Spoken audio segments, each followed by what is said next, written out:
கர்த்தருடைய பரிசுத்த நாமம் மகிமைப்படுவதாக. இந்த நாளிலும் நாம் வாசித்து கற்றுக்கொள்ள வேண்டிய வேத பகுதி லூக்கா என்ற சுவிசேஷம் 21ஆம் அதிகாரம் 19வது வசனம். லூக்கா என்ற சுவிசேஷம். என்ன அந்த சேரை போட்டு டர்னு விடிய அளந்து எடுத்துட்டு இருக்கு. உனக்கு ஒருத்தம் உட்கார முடியல. உனக்கு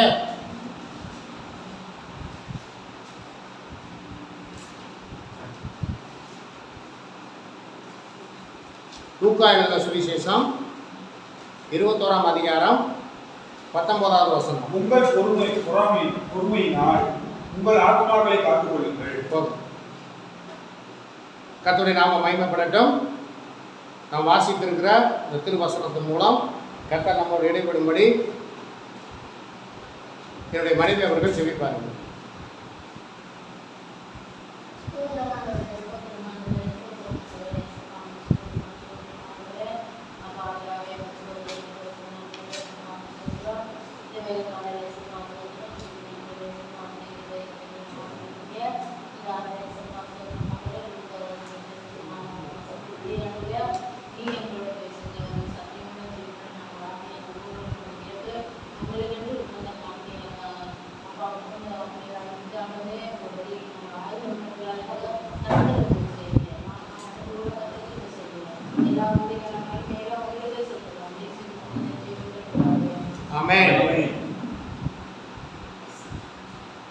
கர்த்தருடைய நாமம் மகிமைப்படட்டும். இதனால் நாம் வாசித்திருக்கிற திருவசனம் லூக்கா எழுதின சுவிசேஷம் 21ஆம் அதிகாரம் 19வது வசனம் இப்படியாக சொல்லுகிறது. உங்கள் பொறுமையினால் உங்கள் ஆத்துமாக்களை காத்துக் கொள்ளுங்கள். என்ன எழுதியிருக்குது? உங்களுடைய பொறுமையினால் உங்களுடைய ஆத்துமாக்களை காத்துக் கொள்ளுங்கள்.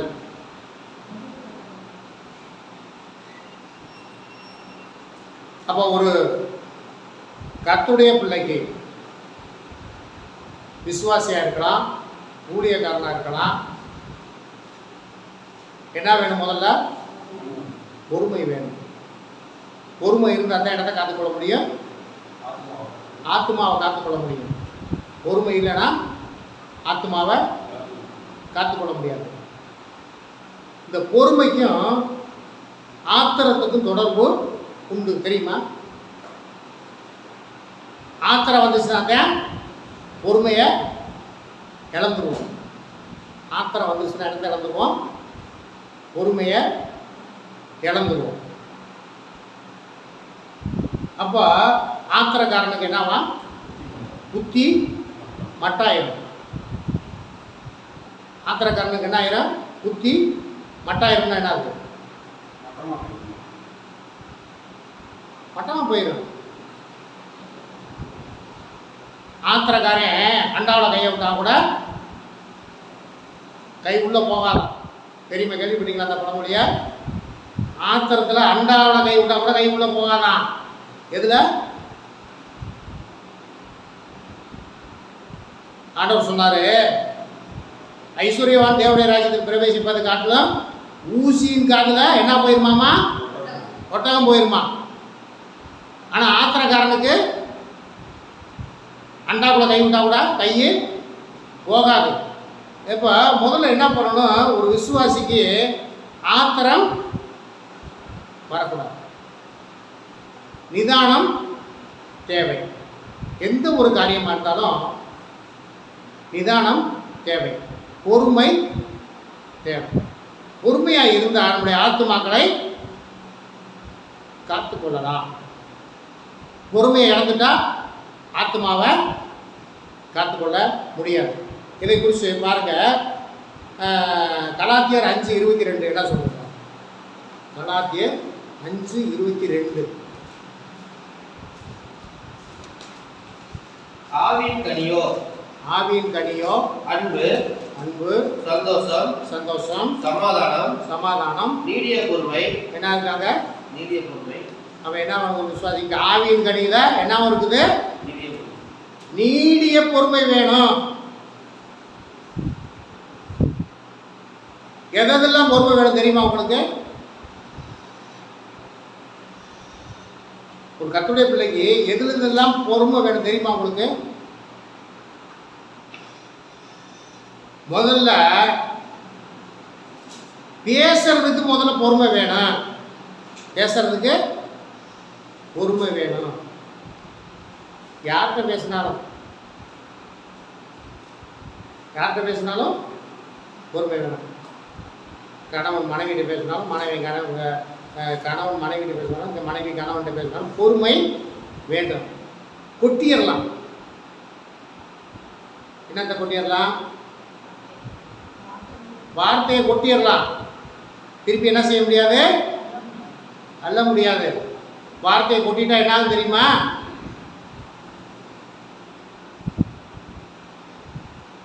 அப்புறம் வீட்டில் ஒரே அமைதி தான்.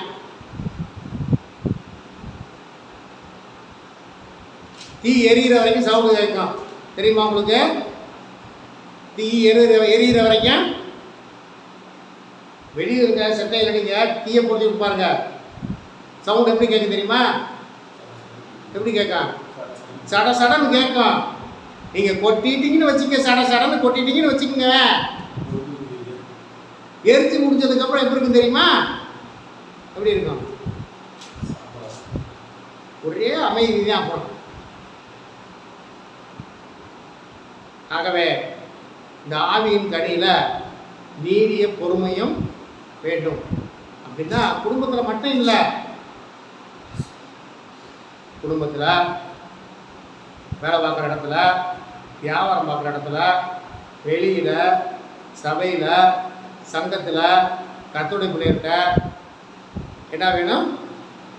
பொறுமை தேவைப்படுகிறது. அப்போ பொறுமையாக இருந்தால் ஆவியின் கனியில், ஆவியின் கனி எத்தனை? 9 கனியில் நீடிய பொறுமையும் 1. ஆகவே கர்த்தருடைய பிள்ளைகள், நீங்கள் எந்த ஒரு காரியத்திலும் பொறுமையை கையாளுங்கள். அடுத்து பாருங்க, எபேசியர் 4:1. எபேசியர் 4. ஆதலால் கர்த்தர் நிமித்தம் கட்டுண்டவனாகிய நான் உங்களுக்கு சொல்லுகிற புத்தி என்னவெனில், நீங்கள் அழைக்கப்பட்ட அழைப்புக்கு பாத்திரவான்களாய் நடந்து. நீங்க இங்க பாருங்க என்ன சொல்றதுன்னா, பவுல் சொல்றாரு, அவரால் கர்த்தர் நிமித்தம் கட்டுண்டவனாகிய நான். இப்ப கர்த்தர் நிமித்தம் கட்டுண்டவனாகிய நான், கர்த்தருடைய ஊழியக்காரனாகிய நான் உங்களுக்கு சொல்லுகிற புத்தி என்னவெனில், நீங்கள் அழைக்கப்பட்ட அழைப்புக்கு பாத்திரவான்களாய் நடந்து. என்ன அழைக்கப்பட்டிருக்கீங்க? நீங்க உங்களை அழைச்சிருக்கிறார் கர்த்தர். எதுக்காக அழைச்சிருக்கிறார்? அவருடைய ராஜ்யத்தின் பிள்ளைகளை நம்ம எல்லாத்தையுமே அழைத்திருக்கிறார். அவருடைய ராஜ்யத்தை சுதந்திரிப்பதற்கு, அவருடைய ராஜ்யத்தின் பிள்ளைகளை நம்ம எல்லாத்துக்கும் அழைப்புக்கு, அந்த அழைப்புக்கு பாத்திரவான்களாய் நடந்து. அப்ப எப்படி நடக்கணுமாமா? பாத்திரவான்களாய். இந்த பாத்திரவான்களாய் நடப்பதற்கு என்ன வேணுமாமா? என்ன வேணும்? பொறுமை அவசியம். 2வது வசனம், மிகுந்த மனத்தாழ்மையும் சாந்தமும் நீடிய பொறுமையும் உடையவர்களாய் அன்பினால் ஒருவரை ஒருவர் தாங்கி. அப்ப என்ன செய்யணுமாமா? அன்பினால ஒருவரை ஒருவர் என்ன செய்யணுமாமா? தாங்கணும். அதுக்கு தான் சொன்னேன், ஆத்திரம் இருக்கக்கூடாது. ஆத்திரம் இருக்கக்கூடாது. அன்பினால் ஒருவரை ஒருவர் தாங்கி. அப்புறம் சமாதான கட்டினால் ஆவியின் ஒருமையை காத்து ஜாக்கிரதையா இருங்க. ஆவி நமக்கு கொடுக்கப்பட்ட ஆவி என்ன ஆவி? பரிசுத்த ஆவியில நீங்க வந்துட்டு சமாதான கட்டினால் ஆவியின் ஒருமையை காத்து கொள்வதற்கு ஜாக்கிரதையா இருக்கணும்.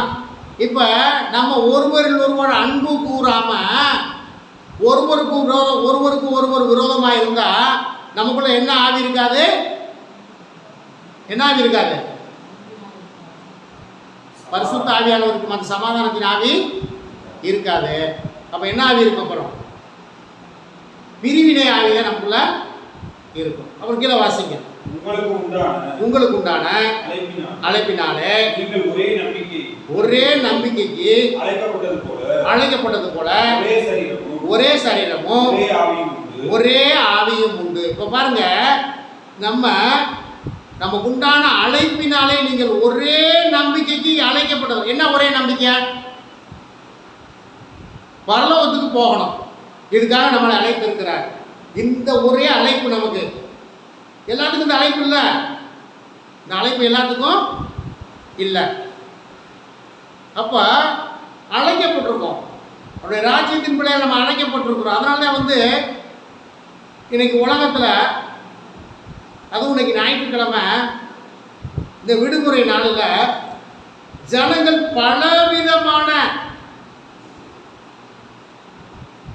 பலவிதமான பொழுதுபோக்குகளிலும் நல்ல பதார்த்தங்களை சாப்பிடுவதிலும் பலவிதமான காரியங்களில் ஈடுபட்டு கொண்டிருக்கிற வேளையில் நாம் கர்த்தரை தொழுது கொள்ளும்படியாக நாம் ஏன் வந்து உட்கார்ந்திருக்கிறோம்? நம்மை அழைத்திருக்கிறார். அவருடைய ராஜ்யத்தின் பிள்ளைகளாய் நம்மை அழைத்திருக்கிறார். அந்த அழைப்புக்கு நம்ம பாத்திரவான்களாய் இருந்து பொறுமையோட, நீடிய பொறுமையோட நம்ம தொடர்ந்து ஓடணும். சரி, கர்த்தருக்கு ஸ்தோத்திரம். வாசியுங்கள். கொலோசியர் 3:12 வாசிக்கல.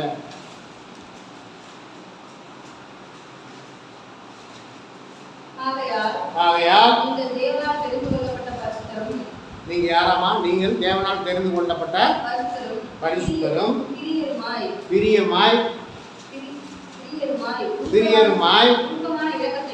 உருக்கமான இரக்கத்தையும் தயவையும் மனத்தாழ்மையையும் சாந்தத்தையும்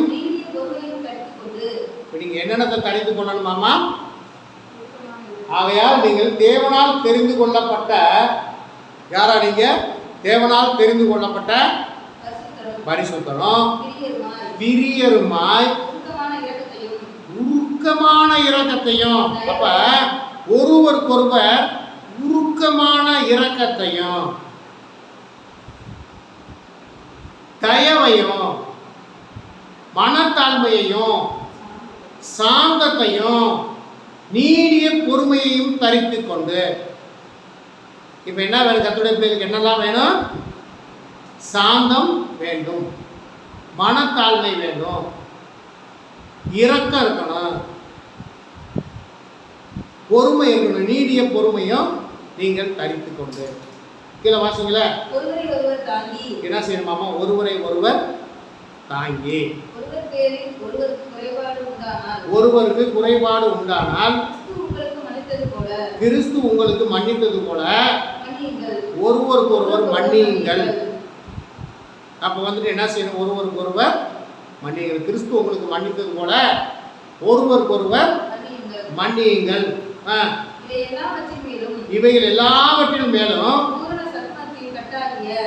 பூர்ண சற்குணத்தின் கட்டாகிய அன்பை தரித்து கொள்ளணும். இப்ப பாருங்க, நம்முடைய ஆண்டவராய் இயேசு கிறிஸ்து நம்மேல் பிரியம் வைத்தபடினாலே அவர் அன்பை நம்மேல் பொழிந்து அவருடைய ஜீவனையே நமக்காக கொடுத்தார்.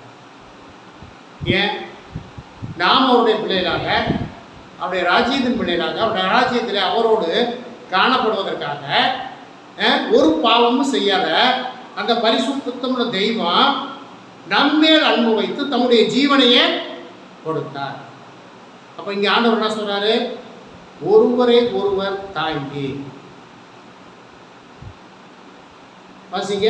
தேவ சமாதானம் உங்கள் இருதயங்களில் ஆள கடவது.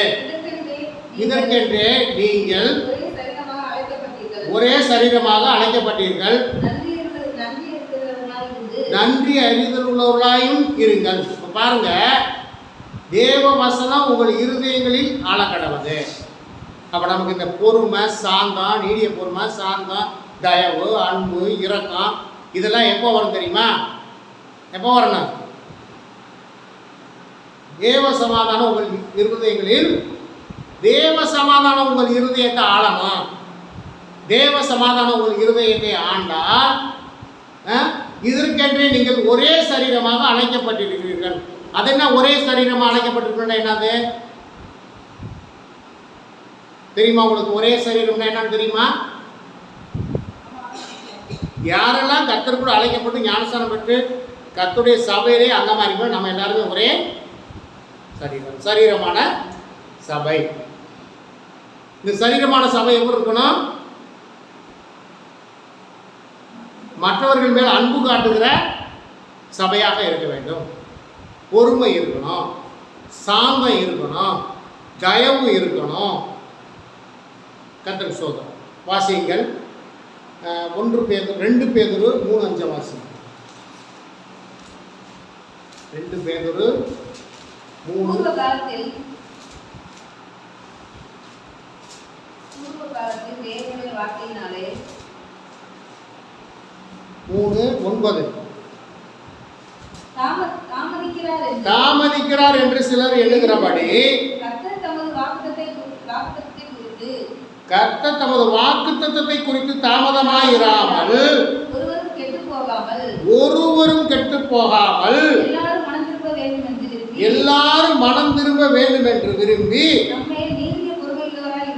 நம்மேலதான் நீடிய பொறுமை உள்ளவராய் இருக்கிறார். யாருக்கும் இல்லை. கர்த்தர் வருகிறார் என்று சிலர் எண்ணுகிறபடி, தாமதிக்கிறார் என்று சிலர் எண்ணுகிறபடி கர்த்தர் தமது வாக்குத்தத்தத்தை குறித்து தாமதமாயிராமல், அவர் தாமதிக்கல. அவர் வாக்குத்தத்தம் பண்ணவர் வருகிறேன் என்று சொன்னவர் கண்டிப்பாக வருவார். ஒருவரும் கெட்டு போகாமல், அப்ப சபையில இருக்கிற நம்ம கெட்டு போகாம எல்லாரும் மனம் திரும்ப வேண்டும் என்று விரும்பி நம்மேல் நீடிய பொறுமை உள்ளவராக இருக்கிறார். புதிய ஏற்பாட்டில் வாசிக்கிறோம், ஒரு தோட்டத்தில் ஒரு ஒலிவு மரத்தை நட்டு அதில் கனி கொடுக்கும் என்று வந்து பார்த்தார். அது கனி கொடுக்கல. 2வது வருஷமும் வந்து பார்த்தா கனி கொடுக்கல. அப்போ தோட்டக்காரன் சொன்னார், இது கனி கொடுக்க மாட்டேங்குது, இதை வெட்டின்னு சொன்னார். அத்தி மரத்தையா? அத்தி மரம். அப்போனே தோட்டத்துக்காரர் சொன்னார், இந்த வருஷம் இருக்கட்டும், நான் கொத்தி எரு போடுறேன், அடுத்த வருஷம் கனி தந்தா பார்க்கலாம், இல்லாட்டி வெட்டிடலாம். தோட்டத்துக்காரர் யார் நினைக்கிறீங்க? ஏசப்பா. தோட்டத்துக்கு அந்த வேலை வாங்குறவரு ஏசப்பா, தோட்டத்துக்காரர் பிதாவாகிய தேவன். பிதாவாகிய தேவன் நமக்காக தினந்தோறும் வேண்டுதல் பண்ணிக்கொண்டே இருக்கிறார். தம்முடைய ஜனங்கள் எல்லாருக்காகவும் வேண்டுதல் பண்ணிக்கொண்டே இருக்கிறார். நாளைக்காவது மறந்துடுங்க, ஒரு நாளைக்கு விட்டு வச்சிருங்க, அதனால லாபத்தை கொண்டிருக்கிறார். அவர் எல்லாரும் மனம் திரும்ப வேண்டும் என்று நம்முடைய ஆண்டவர் விரும்புகிறதை ஒருவரும் கெட்டு போகக்கூடாது. நரகமே வந்துட்டு பிசாசுக்காகவும் அவருடைய தூதனுக்காகவும் உருவாக்கப்பட்டது. ஆனா கர்த்தருடைய வழியை விட்டு பிசாசுடைய வழியை நடந்தால் எங்க போகணும்? அப்ப நரகத்துக்கு தான் போகணும். ஆனால் அதை கர்த்தர் விரும்பல. நீ மனம் திரும்பு, நீ மனம் திரும்பி என்னுடைய வழியில நட என்று இயேசு கிறிஸ்து விரும்புகிறார். இதை இந்த உலகம் எங்கும் சுவிசேஷமாக அறிவிக்கப்படுகிறது. ஆனால் அதை ஏற்றுக்கொள்வதற்கு ஜனங்கள் தயாராக இல்லை. வாசியுங்கள், அதே 2 பேதுரு 3:15 வாசிங்க. மேலும் நம்முடைய கர்த்தரின் நீடிய பொறுமையை ரட்சிப்பு. நீங்க இன்னைக்கு சபையில விசுவாசிகள் மத்தியில, ஊழியக்காரங்க மத்தியில கர்த்தருக்கு பிரியமில்லாத காரியங்களை செய்துவிட்டு இன்னைக்கு துணிகரமாய் தொடர்ந்து அதிலே போய் கொண்டிருக்கிறார். காரணம் என்ன தெரியுமா? மேலும் நம்முடைய கர்த்தரின் நீடிய பொறுமையை, அவருடைய நீடிய பொறுமையை ரட்சிப்பு என்று நீங்க எண்ணுங்கள். நமக்கு பிரியமான சகோதரனாகிய பவுலும் தனக்கு தனக்கு அருளப்பட்ட ஞானத்தினாலே இப்படியே உங்களுக்கு எழுதியிருக்கிறார். அவருடைய எல்லா நிருபங்களிலும் இந்த காரியங்களை குறித்து பேசியிருக்கிறார், எழுதியிருக்கிறார். ஆகவே பிரியமானவர்களே, கர்த்தருடைய பிள்ளைக்கு, ஊழியக்காரனுக்கோ விசுவாசிக்கோ என்ன வேணும்? நீடிய பொறுமை வேண்டும். பாருங்க, பொறுமையை இழந்து கர்த்தருக்கு பிரியமில்லாத காரியத்தை செய்து அது நிமித்தம் நஷ்டம் அடைந்தவர்கள், கர்த்தரை விட்டு போனவர்கள். யாராவது ஒரு சில பேர் சொல்லுவோம். பழைய ஏற்பாடு, புதிய ஏற்பாடு. மோசே எதுல பொறுமை இழந்தாரு? சரிங்களா? அப்ப அந்த பொறுமையை இழக்க பண்ணது யாரு? பொறுமையை இழக்க பண்ணது யார்? தேவ ஜனம் தான், சிறுவல் ஜனங்கள் தான். மோசையை போல தேவனுடைய வீட்டில் எங்கும் உண்மையுள்ள மனுஷன் ஒருவரும் இல்லை. மோசையை போல சாந்த குணம் உள்ள மனுஷனும் இந்த பூமியில் ஒருவரும் இல்லை. அப்படியாப்பட்ட சாந்த குணம் உள்ள மனுஷனையே பொறுமையை இழக்க பண்ணது யாரு? சிறுவல் ஜனங்கள் தான், கர்த்தருடைய பிள்ளைகள் தான். அவர் பொறுமையை இழந்து என்ன பண்ணிட்டாரு? பேச சொன்னதுக்கு என்ன பண்ணிட்டாரு? அடித்து விட்டார். கண்மலையில போய் பேசுன்னு சொன்னாரு, இவர் அடித்து விட்டார். அப்புறம் வேற வாசியுங்கள். 1 சாமுவேல் 13ஆம் அதிகாரம். 1 சாமுவேல் 13ஆம் அதிகாரம் 13.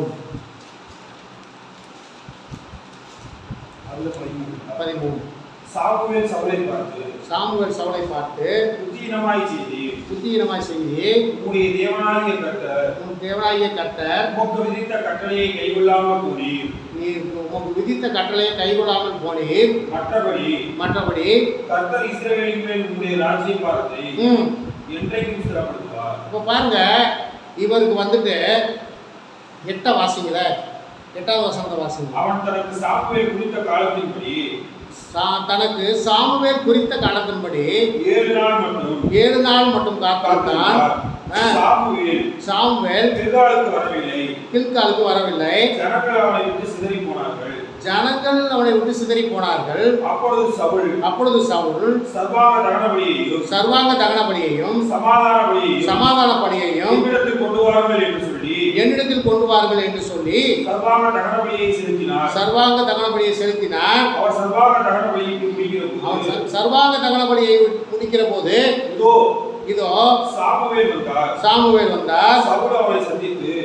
சவுல் அவனை சந்தித்து வந்தனம் செய்ய அவனுக்கு எதிர்கொண்டு போனார். நீ செய்தது என்ன என்று சாமுவேல் கேட்டதற்கு சவுல் ஜனங்கள் என்னை விட்டு சிதறி போகிறதையும் குறித்த நாட்களில் திட்டத்திலே நீர் வராததையும் பெலிஸ்தர்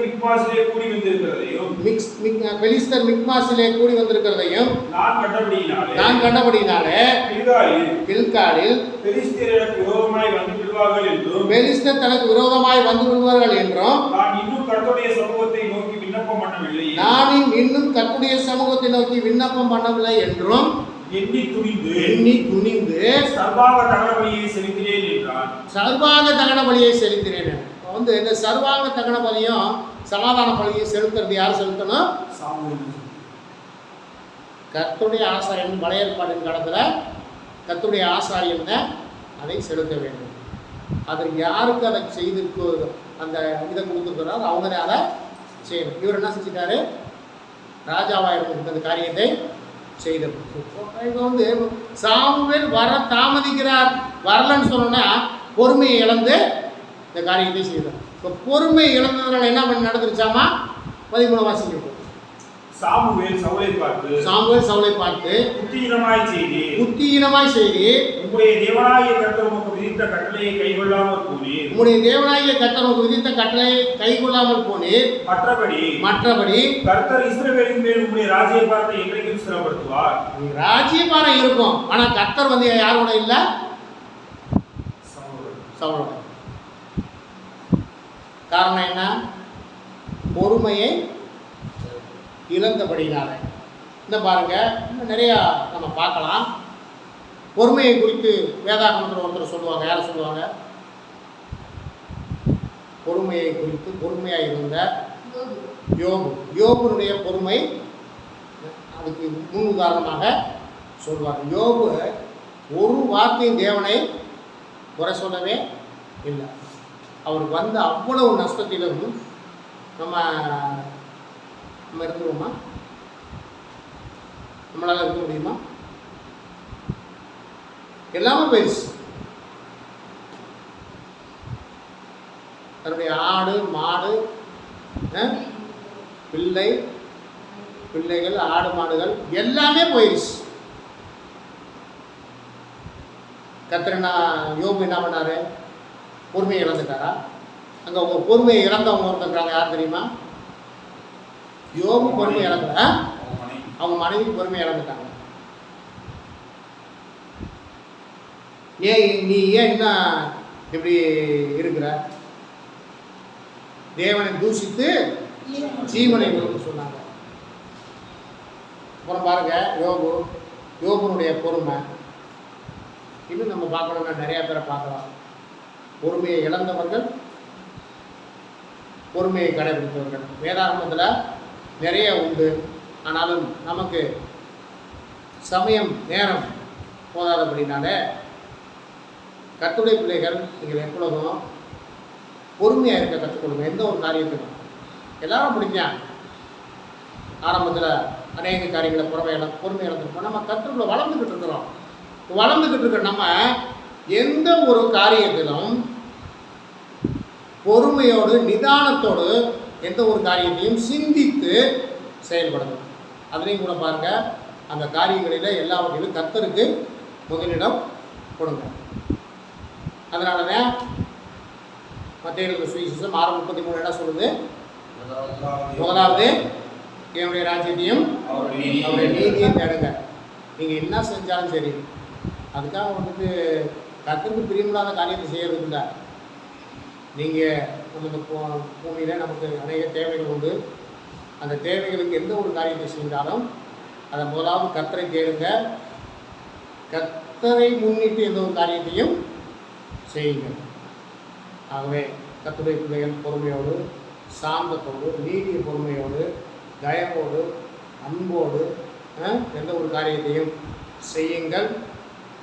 அருகாமையில், நாம் குடியிருக்கிற வீட்டுக்கு அருகாமையில், சபைக்கு மத்தியில், சபைக்கு அருகாமையில், அல்லது வேலை ஸ்தலங்களில், வியாபாரம் பண்ணுற இடங்களில் நாம் சண்டை பண்ணுகிறவர்களாய் இராமல் பொறுமை உள்ளவர்களாய், கர்த்தருக்கு நீடிய பொறுமை உள்ளவர்களாய், கர்த்தருக்குள் சாந்தம் உள்ளவர்களாய், அன்புள்ளவர்களாய், சாட்சியாய் முதல்ல நம்ம என்ன செய்யணும்? நம்ம பக்கத்தில் இருக்க வேண்டிய ஒரு சின்ன காரியத்துக்காக நாம் சண்டை போடுவோமானால் ஒரு வார்த்தை சொல்லுவாங்க தெரியுமா? எடுத்தோடனே என்ன வார்த்தை சொல்லுவாங்க? சொல்லுங்க பார்ப்போம். இவங்கெல்லாம் சபைக்கு போகிறவங்க, இவங்கெல்லாம் சபைக்கு போகிறவங்க. அடுத்த வார்த்தையை சொல்லுவாங்க, அவங்க வந்து சபையை பற்றி, சபைனா என்ன தெரியாது, சபைக்கு அவங்களுக்கு சம்மந்தமும் கூட இருக்காது. ஆனால் எடுத்த வார்த்தை என்ன சொல்லுவாங்க தெரியுமா? இவங்கெல்லாம் சபைக்கு போகிறவங்களாம். அப்போ அது என்ன சாட்சி? என்ன சாட்சியாக இருக்கும்? நல்ல சாட்சியாக இருக்காது. ஆகவே கர்த்தருடைய பிள்ளைகள் இந்த காரியங்களை மனதில் வைத்துக்கொண்டு அதற்காக அவர்கள் செய்கிறது எல்லாத்தையும் தாங்கி கொண்டு போக வேண்டும். அதை எப்படி சொல்லணுமோ, எப்படி பேச வேண்டுமோ அப்படி தான் பேசி அவரோடு சண்டை பண்ணாமல் நாம் அவர்களுக்காக செபித்து நம்ம அந்த இடத்துல சண்டை போடாமல் அவர்களுக்கு சாட்சியாக இந்த இடத்துல நம்ம நிற்கணும். கர்த்தர் நாம் இந்த காரியங்களை ஆசீர்வதிப்பாராக. கர்த்தருக்கு ஸ்தோத்திரம். நாம் தாழ்த்துவோம், நாம் ஜெபிப்போம். அன்பின் பரலோக பிதாவே, இந்த வேலைக்காய் நாங்கள் நன்றி செலுத்துகிறோம். இந்த நாளில் கர்த்தாவே ஸ்தோத்திரம். பொறுமையை குறித்து பேசப்பா நீங்கள் எங்களுக்கு நல்ல ஆலோசனை தந்தீங்க, நன்றி. தொடர்ந்து ஆண்டவரே நாங்கள் பொறுமை உள்ளவர்களாகவும் நீடிய பொறுமை உள்ளவர்களாகவும் சாந்தத்தோடும் ஆண்டவரே ஸ்தோத்திரம் ஆண்டவரே இன்னும் அன்பை கூட்டி வழங்குகிறவர்களாக நாங்கள் சாட்சி உள்ளவர்களாக ஆண்டவரே உலக மக்கள் முன்னாலேயும் சபை மக்கள் முன்னாலேயும் ஆண்டவரே நாங்கள் ஆண்டவரே ஸ்தோத்திரம் சாட்சி உள்ளவர்களாய் காணப்பட எங்களுக்கு ஆண்டவரே ஒரு பொறுமையான ஆண்டவரே இருதயத்தை எங்களுக்கு கட்டிடுங்க. ஆண்டவரே பொறாமையை எங்களுக்கு எடுத்து கொடுங்க, பொறுமையை எங்களுக்கு தாங்க. அதில் கூட ஆண்டவரே ஸ்தோத்திரம் மாத்திரம் எங்களுக்குள்ள எந்த ஒரு காரியத்தில் வராதபடிக்கு ஏசப்பா ஸ்தோத்திரம் நாங்கள் உண்மையாய் காணப்பட்டு உங்கள் வருகைக்கு ஆயத்தப்பட்டு அழைக்கப்பட்டவர்களாகி நாங்கள் அந்த அழைப்பை ஆண்டவரே நாங்கள் சுதந்திரித்து கொண்டு ஆண்டவரே ஒரு ராஜ்யத்தை சுதந்திரித்துக் கொள்ள எங்களுக்கு ஒவ்வொருவருக்கும் ஆண்டவரே நீங்கள் கிருபை செய்யுங்க. வந்திருக்க உங்கள் மக்கள் ஒவ்வொருவரையும் ஆசிர்வதிங்க. வருகிற நாட்களில் இந்த இடத்துல அநேகரை கூட்டி சேருங்க. நாம மட்டும் பயன்படுறோம். தொடர்ந்து ஆசிர்வதிங்க, வழிநடத்துங்க. இயேசு கிறிஸ்துவின் நாமத்தில் செபிக்கிறோம் எங்கள் ஜீவன் உள்ள நல்ல பிதாவே, ஆமென். என் ஆத்துமாவே கர்த்தரை ஸ்தோத்திரி, என் முழு உள்ளமே பரிசுத்தநாமத்தை ஸ்தோத்திரி. என் ஆத்துமாவே கர்த்தரை ஸ்தோத்திரி, கர்த்தர் செய்த சகல உபகாரங்களையும் மறவாதே, ஆமென். நம்முடைய பிதாவாகிய தேவனுடைய அன்பும் கர்த்தராகிய இயேசு கிறிஸ்துவின் கிருபையும் பரிசுத்த ஆவியானவருடைய அந்யோன்யமும் கர்த்தரை உள்ள கர்த்தருடைய பிள்ளை நம்மோடும் உலகத்தில் உள்ள எல்லா பரிசுத்தவான்களோடும் என்றும் மேலும் சதா காலம் நிலைத்திருப்பதாக, ஆமென். அல்லேலூயா, அல்லேலூயா, அல்லேலூயா, அல்லேலூயா. கர்த்தர் நம்மை ஆசீர்வதிப்பாராக. கர்த்தருக்கு ஸ்தோத்திரம்.